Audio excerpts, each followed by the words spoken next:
বসে রয়েছে কেন? ভাই কুরবানি ওষুধ কুরবানির মধ্যে দিতাম না ভাই, ভাগ্য দিতাম না ভাই, বাপ মা অনেক কষ্ট, বিদেশে এলাম ভাই, আজকে এত বছর ভাই কার তো কমে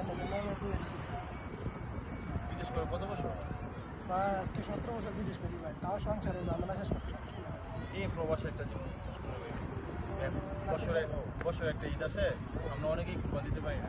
আচ্ছা ভাই, তা আফসোস করে লাভ নাই, কাজ করো ভাই, যে তুমি কিছু খাওয়া দাওয়া করো, আল্লাহ আছে, কোনো সমস্যা নেই। না ভাই, না খাওয়া দাওয়া করো, কিছু খাওয়া দাওয়া করো, পরে আল্লাহ আছে, ঠিক আছে?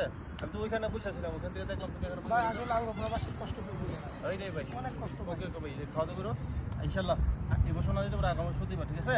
ইনশাআল্লাহ ঠিক আছে।